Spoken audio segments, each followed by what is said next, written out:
Okay, last video on the 20s. I'm going to talk about foreign policy and how the United States involved itself in other countries during this time period. During the 1920s, widespread disillusionment with World War I, Europe's post-war problems, and communism in the Soviet Union made Americans fearful of being pulled into another foreign war. But despite the U.S. refusal to join the League of Nations, the makers of U.S. foreign policy did not retreat to the isolationism of the Gilded Age, which really wasn't that isolated, as you'll recall. Instead, they actively pursued arrangements in foreign affairs that would advance American interests while also maintaining world peace. The Republican presidents of the 1920s tried to promote peace and also scale back expenditures on defense by arranging treaties of disarmament. The most successful disarmament conference and the greatest achievement of Harding's rather lackluster presidency was held in Washington, D.C. in 1921. Harding's Secretary of State, Charles Evan Hughes, initiated talks on the naval disarmament, hoping to stabilize the size of the U.S. Navy relative to that of other powers and to resolve conflicts in the Pacific.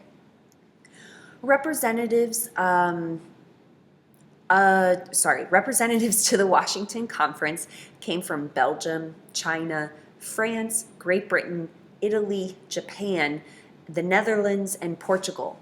And three major agreements were reached to relieve tensions that resulted from these discussions. Okay, so the first of this is the Five Power Treaty, and that basically stated that nations with the five largest navies would agree to maintain the following ratio with respect to their largest warships or battleships. So the U.S., 5, Great Britain 5, Japan 3, France 1.67, Italy 1.67. And Britain and the U.S. also agreed not to fortify their possessions in the Pacific. And that means that they weren't going to set up military bases in the Pacific. But no limit was placed on the Japanese. Yeah, that's going to be a problem later, particularly for China and Korea. The other two major treaties were the Four Power Treaty and the Nine Power Treaty. So the Four Power Treaty was the U.S., France, Great Britain, and Japan agreed to basically respect one another's territory in the Pacific. So they weren't going to try to go after each other's territory. And the Nine Power Treaty was that all the nations that were present at the conference agreed to respect the open door policy by guaranteeing the territorial integrity of China. And again, by territorial integrity of China, that means that nobody's allowed to carve out their sphere of influence, that everybody can get in on the money-making industry of, or money-making markets in China. American women took the lead in peace movements committed to outlawing future wars. For her efforts on ending peace, Jane Addams, who you'll remember was the founder of Hull House, a settlement houses in Chicago, Jane Addams won the Nobel Peace Prize in 1931. The movement achieved its greatest success in 1928 with the signing of a treaty arranged by U.S. Secretary of State Frank Kellogg and the French Foreign Minister Aristide Briand. Almost all the nations of the world signed the Kellogg-Briand Pact, which renounced the aggressive use of force to achieve national ends, meaning you should solve your problems with other countries peacefully and not through war. So this, people thought this was a great success, but unfortunately it wasn't. It was pretty ineffective because it allowed for defensive wars, which was loosely interpreted, and it failed to provide for taking action against violators of the agreement. And also in the 1930s, countries like Germany, the Soviet Union, Japan, and Italy all invade other countries without an official declaration of war. More on that later. Republican presidents believed that pro-business policies brought prosperity at home and at the same time strengthened the U.S. dealings with other nations. Again, the business of America is business. Thus, they found it natural to use diplomacy to advance American business interests in Latin America and other regions. So in Mexico, their Constitution of 1917 mandated government ownership of all the nation's mineral and oil resources. U.S. investors in Mexico feared that the government might confiscate their properties. Thankfully, a peaceful resolution protecting their interests was negotiated by Coolidge's ambassador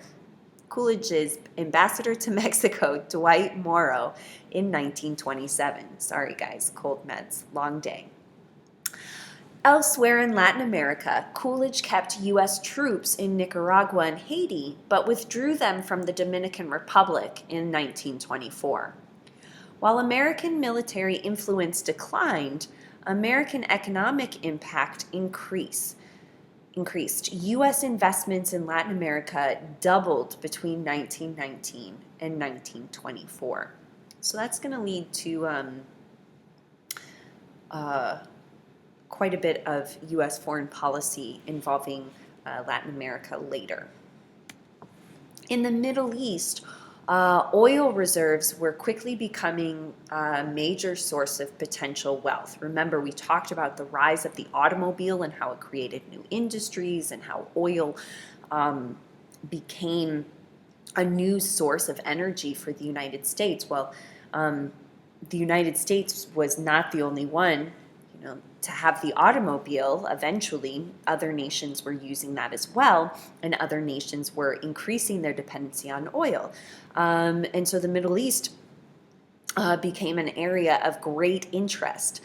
British oil companies had a large head start in the region, but Secretary of State Hughes succeeded in winning oil drilling rights for U.S. companies. So the United States begins having a presence.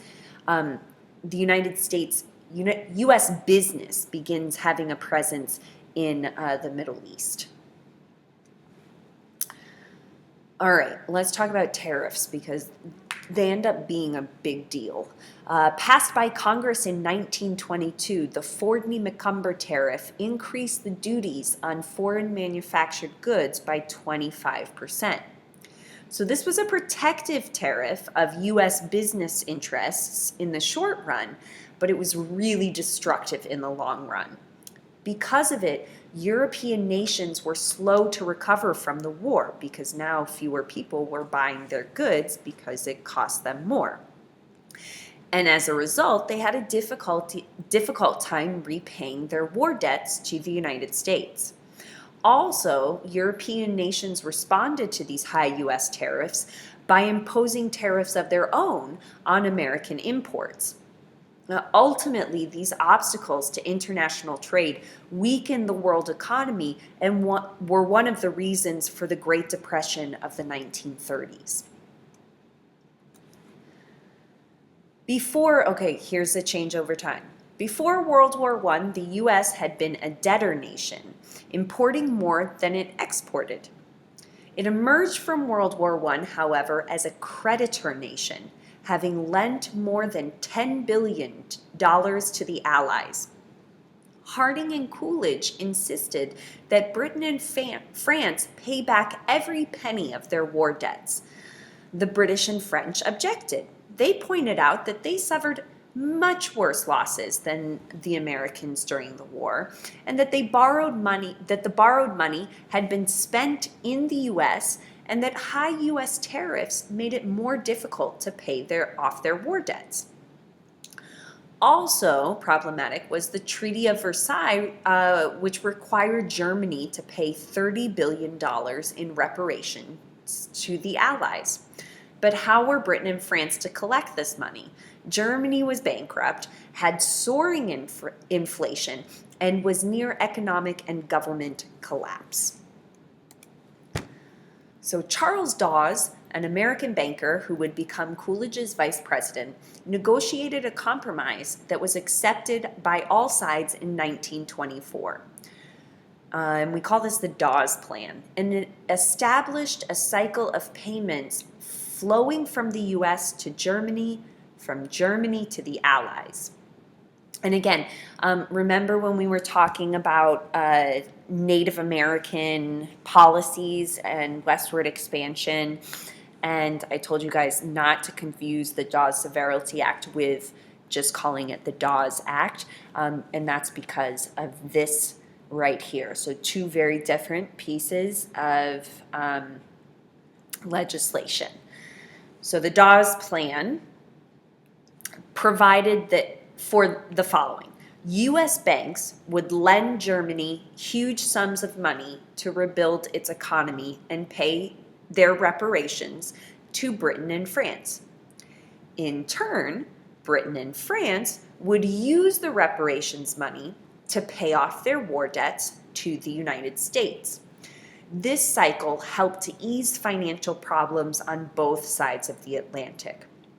But after the stock market crash of 1929, U.S. bank loans stopped and the prosperity propped up by the Dawes Plan completely collapsed. Ultimately, Finland was the only nation to repay its war debts in full. Thanks, Finland. The unpaid debts of other nations left bad feelings on all sides. Many Europeans resented what they saw as American greed, while Americans saw new reasons to follow an isolationist path in the 1930s. And that, my friends, concludes the 1920s. Thank you.